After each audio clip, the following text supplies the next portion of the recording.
Akwa ba Emadek TV so onyankopon enhira mo se mo koso a ehwe Emadek na ye de YouTube videos egu a mo subscribe na mo share na mo like na mo comment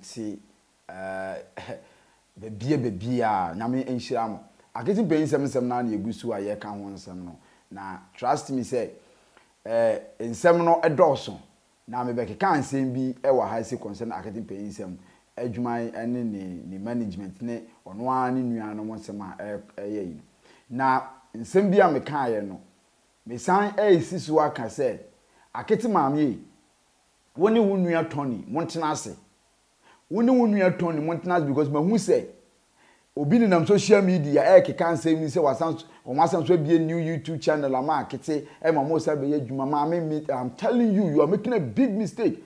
For now, in fact, it in church juma bia biem kopem tama mo ankasa asem we ye nyina ye be kama asem we asiesie. Me, I love Akete. Yes, I'm part of BU comedy team, but me Akete asem, me do Akete, and BU enye nipa boni ni o Akete asem or do Akete. Mo na issues ne ba ya mo betena tan o keka mo nsem na mo kan na you talk say YouTube no da hot track ke. Etina mu gina bonti na mo toto bo ba park no so. Mu gina park na ti na mo toto bo ba park no so, including you and Tony. Because asem we ya mba BU ni Akete Mpeninsem to nyina Tony wonni mu bi wan kasa na wugina ho making sure say ube inside say your friend say sister against BU say chale tika BU enya no edoso onye say what you say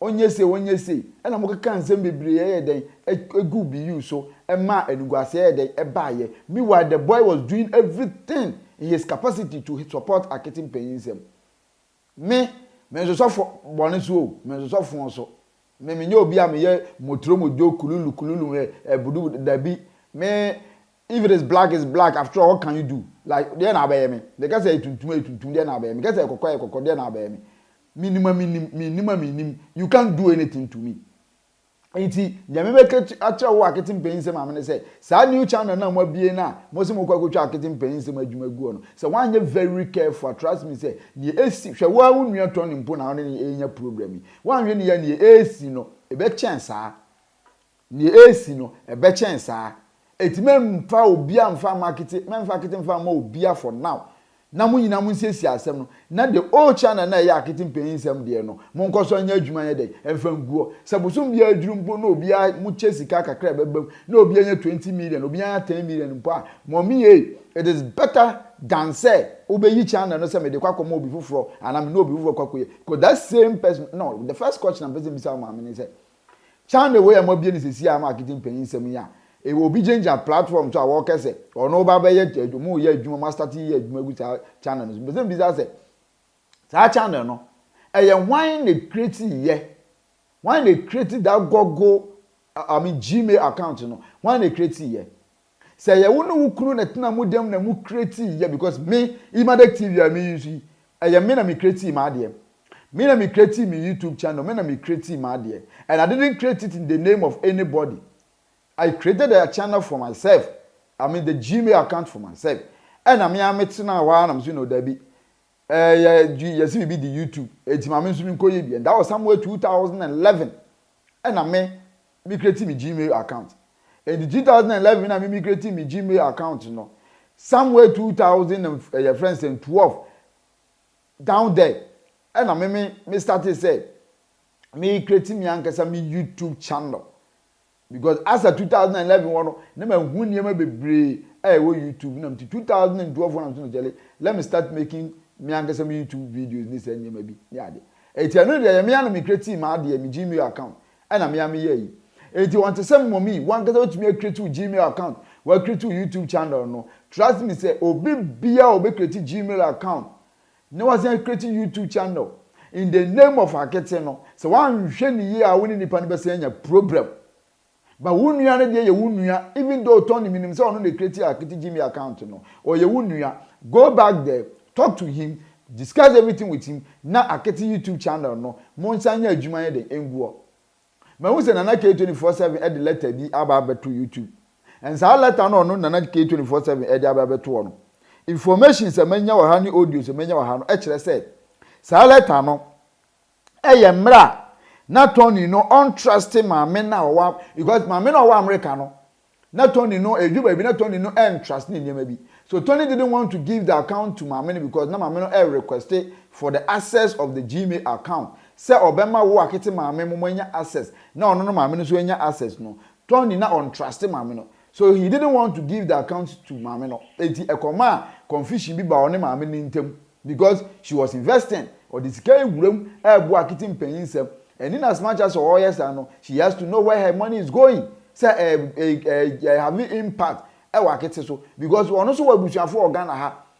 And no become a bushing for one more Ghana crown. And you'll be able to send his card end of the month. But she chose to help Akete because at that time, when issues this you know, Biaka said, be you in Bonini. And then they sure said, but now and now make it say, Madam Stella Singleton. What is a Singleton? I said, oh, Tiemi, Madam Stella, would Tiemi. Tony Mutiemi, Mammy or Webridge Mutiemi. But never you say, be you, do you bread. Because apart from the fact say YouTube channel no ain't me nyina na so na niema hye dan koyi na utika ebam no is not the kind of money you guys are expecting no mo hu say Akete Mpeninsem no adwuma eya someone who say Akete Mpeninsem no adwuma eya. In fact, I have an audio here will be afremia na some a work at them and say onimpo say be you or the we aba na na market because on the most serious note so no mu kono mkotwa adwuma otumi gina no hwe Akete u kan sam chena ne nuru afi o hwe Akete so a de bi you no ma akora na we tofi ma na tafre ana safi de mo hu se eya mo ha fa na boy na obre mo hu se ne na menua kofi na obre kofi ma bra due kose wa bre se mo hu se ne na obre eti me so obi aso information me manya no mu no kure na meka. I am not going to lie. I am just telling you the truth. You can't do anything to me. Oh mama sika. And my videos na me ye no. Cameras me kita, equipment me kita, computer me use me computer me desktop e see me them. And you be the toma me. And you can't tell me what I should say. I am going to say whatever I think say it is right to say. And at the end of me some me platform is, you know, everybody will come to understand, say, I don't support Akete Mame, I don't support Tony, I don't support Mame no Webuchino, but wherever that she's investing her money, she has every right to know what is going on. I don't get it. Okay? I don't get it. If you guys think say she's been ungrateful, I don't get it because she could have used her money to do anything that she wants to do with it. I am not going to even talk about Tony Mpeninsem. But what I know is that some Mamene there. Let her not bra with your baby to Abonteno. Your friend is saying, Miami Nia and K24/7. Bra, Mr. Lutu. Let her have a to Abonteno. So maybe kind be actual. So information, small information. And let her not have a to Abonteno. Moon 7 no be kind of was actually. Omo bete brofo bete aso omo munti ase do na maye na ni nyina ne say mamene de letter ne ba abontin because say not only trust mamene pese o di Gmail account no ebe mamene mo hu sika bia ebam to be able to know say everything is entered. That is true. YouTube, you dare not uyi obi 10 million po edia say nipa no nya obi foforo ma ne kwa account no ni mu a nipa ba ka kire wo say nipa aso mesi adi usika nyina YouTube. Or say, how are you? Good morning, Mr. Paul. Let us say, good morning, Mr. Paul. How are you? I hope you are well by grace. My name is Amma Gillian Morgan. I am a clinical nurse psychologist. I just read a screenshot message between you and Stella. I am very heartbroken that you would think we are breaking your family apart without hearing our side of the issue at hand.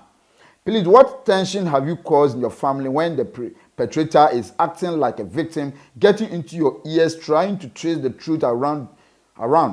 You are judging us blindly.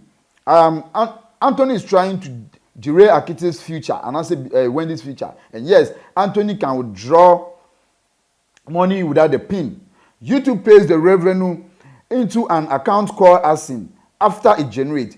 YouTube had paid Wendy $1,018 from April 21st to May 21st. And again, paid Wendy $424 from May 21st to June 21st. Totaling $1,442. I had wanted to access that thing to ascertain if the funds are entered in the account and simply Anthony denied me access, not wanting me to see the account. Mami yasema walking no. Good. With all due respect, I have pumped tons of money into trying to make somebody out of your niece, Wendy. I pay Wendy monthly more than BU was paying her, even though Wendy is not working for me, but for her future. Just because Wendy is currently not getting any wages from BU. And I was started by the lies and the boy. Mistake now, yeah. Now what you say? By that time, I understand you. I understand you. I mean, I do chant. Me never you. Oh man, one CD song from command you or the back command. I was started by the lies you had told the general public and opted me to help your niece, Wendy. After her parents rebuttal to BU's claim, Anthony is not being transparent. Anthony, you know, be here, you transparent. Be transparent. If it is black, tell them it is black. If it is blue, tell them it is blue. I've worked with a lot of people. I've worked with a lot of people. You dare not. Because if it is blue, I'll tell you it's blue. If it's black, I'll tell you it's black. So sometimes people hate me for the truth. Because if I'm telling you the truth, I don't care who you are. I mean, found who age or I go straight and tell you as it is. Yes, that's the truth. I have a lot of people who knows me, who I have worked with, and they cannot come and sit there and say, yeah, the 10 cities my saying, Bwedi, Emmanuel, so family woman, money details, they dare not. Oh, boy. I am even afraid. They be a don't catch them say, me a fearo. And I said, no, I not that I'm a fear. I just want to be honest because me mpesa chinebi, over catch them say me do sika. Your sister had visited the bank upon Anthony's request and was told Anthony had used his information for Wendy's YouTube details and therefore every fund would go through him. Anthony. So I decided to check things for myself just to know I am investing rightfully. Yes, you have every right, madam. You have every right. I'm so much perturbed that you had listened to Anthony's and felt like we are troublemakers, when in fact he's being very cunning in his dealings with his own blood, Wendy. Sometimes family isn't always blood. I've helped loads of people and never felt this vibe from their families ever. Yes. Rented flat for 6 different families and not expected anything back. Jehovah God respond. Maybe shop. Ne dan bi a wasi work class ni nyina amafo na team ebubumpo timano ya de nyame nshira. I am on the verge of tears that you would allow yourself to be manipulated by Anthony and refuse to pick my calls earlier on in this day. Anthony uncle no ena ba mi kan asem kire say Anthony mu abeke kan asem akire no ntina adwen ye ne say ma me ne ye nipa bone ni eti ma me na ono pon bi sika edi sika ba etu Akete'S Mpeninsem ka no ofra Anthony ma uncle na de fe ne Paul no mpo akire ni nsem a enam say ni nsem bi a wakoto abontinchi no no mpe so be pick ma me we call. Say I don't want anything from Wendy's revenue ampa obi a wakoto na brochi 25 years ah on ye next your friend say and I say or can say what's what your next in there or so where is it oh or see what your clinical nurse psychologist mean our America you are maybe answers uncle from there you man on clinical nurse psychologist yeah some okay or say I don't want anything from Wendy's revenue and my mom pay. I'm trying to secure a better future for her, but obviously Anthony is not on the right page with me because now Anthony Ntwase. Anthony is trying to enrich himself. That's my perception. I understand. That's your perception. Ask him who brought on director for Wendy. Ask Anthony if I had not sent him education, blah, blah, blah. Ask Anthony who had paid for the cameraman to come shoot, edit, send him the videos. Ask how much he, Anthony, had invested in his own niece, Wendy. Your choice of words are very distasteful, and I'm on the verge of tears. Madam, I have no bad intentions for Wendy.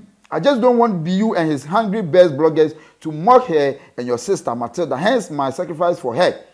Is this how Anthony will portray me negatively to you without getting to know me? Then I'm going to reskill myself. Okay, say hypothetically speaking,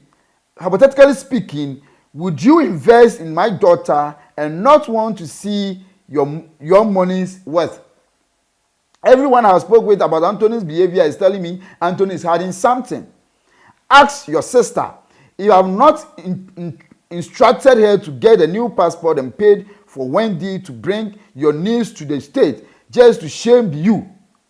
Okay? And then the you know we shame and wanted to take Anthony along. I've cancelled him as of today. I told him to be honest with me when I saw the YouTube account. Therefore, before Anthony hurriedly blocked me. What did I say? Does Anthony have Wendy's interest at heart? What would you say hearing all this? Ask Anthony what he got to hide, not wanting me to see if the fans are in there. Anthony's ranting and raving stem from the fact that your sister has no knowledge about YouTube and me on the team to unravel any unscrupulous deals makes him, shaking, scum. That's all there is. I have my career and I don't depend on YouTube. Would you allow a family member like Anthony not to open and show you what revenue YouTube has paid if you were managing your daughter? What you say? And these are some of the things a man no can. Now some man no can in an say. A could you baby na say Anthony as a Sicano, as the baba, as account, as mum, as and any part in the Sican to share the musu, the no person win near my echo. Now baby a confusion way in a shall say is because YouTube no say net here. Every month be as Sika Ubenya no YouTube from the first day of the month. Ekopem the 30th and under the last day of the month no. Even say ebia mama cheche mu say even say ebia September YouTube was started at the advert 2 ways so. From 1st September na omo amafo hwe video no. Ekopem 30th September no. Sika bia wunya ye ewo YouTube no. The next month na a year somewhere October no. Next month also September na ya hwe video no 1 month no. The next month na a year October no. Say sika ye hwe no September nyina no. Somewhere October 7th to the 15th of October, within this period where October 7th to the 15th of October no. YouTube transfer sika nyina free YouTube nim.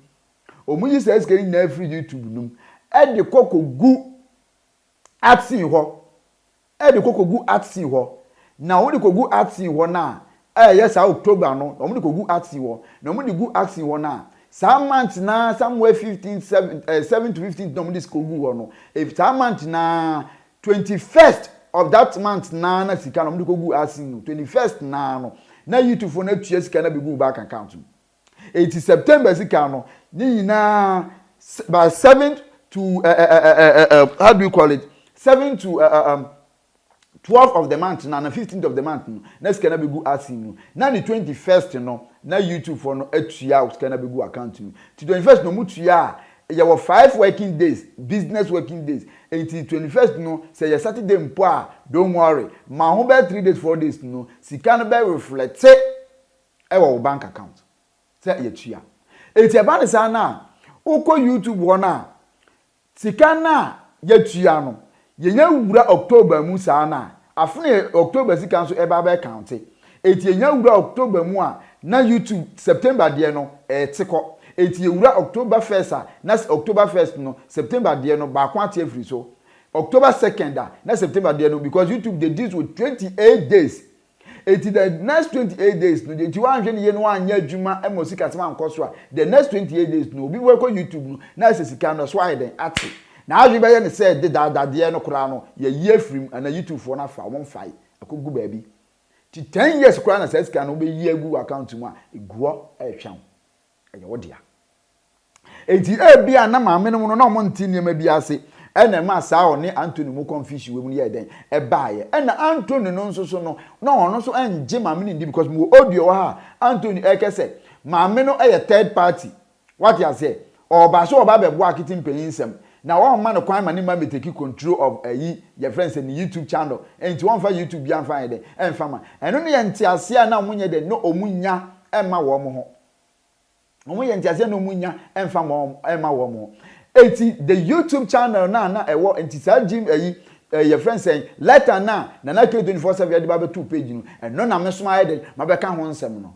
Now let's move to the next issue where yes say yet yeske we ma Akete'S Mpeninsem for the whole of the month say munya dwuma for the next 1 year no you be marketing Mpeninsem 10 million every month biya it is sika de ma monte so na meka no previous video ni say ma me ko bie bank account na wan kwanko eden wan kwanko bie bank account no ma me ko bie bank account na wan eden wan kwanko bie bank account no 18 ye ba ye ne say emra letter we nsem no atwa mu no a o mu siesie asem no wie na letter we nsem no twa mu no wie ye no etwa mu wie no enti asesa so ban Anthony ene maame no ene Akete'S Mpeninsem nyina maame mu entam ema sesi ano Anthony ne ti ase ene ode password ni bibia akoma Akete'S maame eno na ma Akete'S maame ebesesa password na Anthony mu nyina ye den efiri because na still na Akete'S maame no onjini nua Anthony ne nya den eni ewo niema bi ho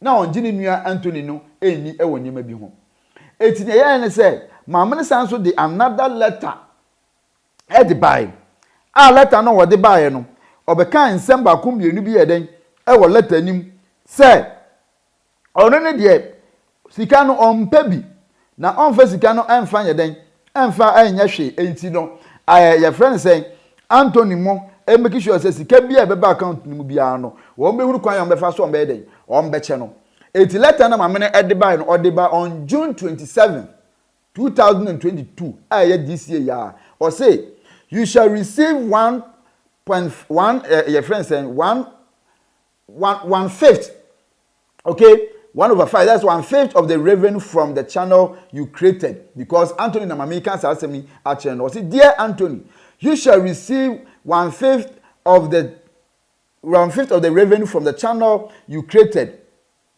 Akete'S Mpeninsem official as discussed earlier on the month for setting up that YouTube channel, and this payment will be paid to you until the cessation of the channel after all right has been given to us Morgan Akete'S parents and the director. It's not to say omo ya ne say nke bedru ba bi no Anthony the access of the code the Gmail bibia no ebema Akete'S maame na je se ono Morgan na ono ewa brochie na o hwe so amani je Akete'S no ono so amanani ayeden akọ na nka director no so Morgan ha na wo bo Akete'S no omo so amani Akete'S akọ because Akete'S maame mo parents no enim YouTube channel nim enti one by ne say at the end of the day sika bia beba account ni mu bia no Anthony no emfa 1% and answer even say on fa 1 on bechemu 5 sana anti asenete on bechemu 5 obefa 1 na Akete'S Mpeninsem maame mo afa 2 na boys na kita cameras no mo hand cameras no omo so afa 2 se ne be ya omo ye ntina say boy fantini no wo mu no ne other guys no mo kita cameras ni nya na ade no obia benya ne share kakra o 2 no mo mafani na Akete'S Mpeninsem ni na busuafo nso no afa 2 na Anthony no so ayeden afa 1 eno na se die ne siye se nhihye be ne course sentiase be ne course enam se na Akete'S maame engineer ma bi eni ene ade na wonti niema bi ase na Anthony nso enbiebie niema bi man kire ne sister ni ye ni nti no Akete'S maame ye na adwen se onti ase ne enti ase kina eti sa sika na egu account memo bi amfa ne nsanka ente sa wo bibia wo de onsa be kan sa sika no obebodua atoso enye wu a emfa no ho eti Akete'S maame de sansem ne baabonten not because say bia na ni bri sika too much not because say bia sika na wo huru bi da but bia me gidi say ha no na wonte Anthony asiye maame no wa bro change me mfa na nsem wontenchen because onu no de wa chem kwan ya mo nche sika no but bia na Anthony awo Ghana ha say na wo no wo sister ne ye adwuma no wan man ye ma bia na di ye ankere wo sister. Now, say one to you be friend, mammy no can was some different. Mammy no web with you know, and mammy no why ya no why ya dear. Never be a video where betcha say, mammy na ya dear, and memo be a ye mammy boni ye. Mammy never be a video be my chest, mammy why ya dear bon homewarding. Memo be a ye mammy boni ye. Even including the Stella na make an say ma be you are 70 by mammy June any idea no. I am not saying say or Akete'S Mpeninsem bonnet. And answer all time you. Now, and never been on us one theatre, you sure about now and there, what be some pass on you, your papa. eti enema bi no so won te ase no ne na mama for social media blogging ase no odi atem including me obedi matem but no dey normal because don't tinye ma bi ase saa ma me mpo no so no manya ni audios a kire say in fact ne nsem kan bi ni nyema bi mpo kire say ono so kura mpo no onye nipa boni ni saa but I think say the problem here no transparent amma wo Anthony any wo mama and wo sister no ntemu no because you came in as someone that you want to support your needs. So therefore, money issue shouldn't have been a problem here, not at all. You came in to support your needs. You were ready to do everything to help Mpeninsem to get to the level that you want her to be because you have already gone out there to study and you have known so much about the YouTube channel and you thought to say, per the views that was coming out from the views, channel, he was making huge enough to have given Mpeninsem at least enough more than what he was giving. What you say? So in a way, you thought say BU should have done better. No problem. Maybe you approach to that better now. What kind of to that situation? I don't know. So if you are telling me say BU should have done better, no problem. I said say Bianca or so or yeah, no one or one homodin and marketing Mpeninsem can be. But then. Na e womra na e wasa kiti Mpeninsem nya sika because at that time that you guys were accusing BU no na nya there no nya sika bi free baby ah okay because you guys didn't know say his channel na that time na BU ne channel no na he was not managing the channel himself as at that time na BU ni akiti Mpeninsem ya adwuma no na he was not managing the channel himself ya fa no sa asem nkoto nchen it the transparent na mobile bontia mo be didi BU atem ne sa nyema ni nyina no sa de no wo Anthony anka wo ba mu no now you shouldn't have made that mistake because Mpeninsem mother has an issue with BU because he thought BU was not being transparent to her and sa BU channel ne dia she can never be transparent. I mean he can never be transparent to who Mpeninsem ame because the adwuma na no ba no ko sanko no ba no sign contract busu bia dru a mema no 10 million na anka wo Akete'S mame ka wo ma me gira nkeka sansem na anka wo kan ka wo tumi me gira wo mpo enka sansem na wo kan say BU ene oba no nche sika no mu say whatever it is no but BU no efa akola no say obo no ka me there was a time BU eframe me phone so a odie ke gidinam say wo kwan o say o ma friends Akete'S Mpeninsem na baabi anyimire be so almost says na wo mame no wo ho but ono BU ne free baby ekochi akola ne ba fie na onye say adwuma no ye because he loved the kid eti wo Anthony no chenchen na wo hu say BU enye na wo ba bebam no na you should have been transparent to your sister na wo say wo much transparent to your sister and Akete'S mame can say oh mpesika no na ade na it is because say on June inema bia wo ye no na on trust it. She wanted to see everything. Mama no we change the way part, but she wanted to see everything. Say, near no, everything is intact. Sikasem ni bibia, okay. What you say? Na your friend saying, Akete'S Mpeninsem mama ebe so say, sikasem to wakase sika no on the onye de onje. Na obi bia so den se be kan sika no, ono mama no be bodua atoso. Aha no, ena nam kan pesa Akete'S mama eti nyema bia say. YouTube channel no obi ntumi nwia obi. Eze onu Anthony aba say ye nche sika na mompe obi a oka ho na munya abotre busuafo montena se na mohwe channel nim na mu se sika sei na ide aba sika ne ba na ye ampa so me wo document wa ha eye sika bia e ba ye e wo mu YouTube channel no so no me wo document bia wa ha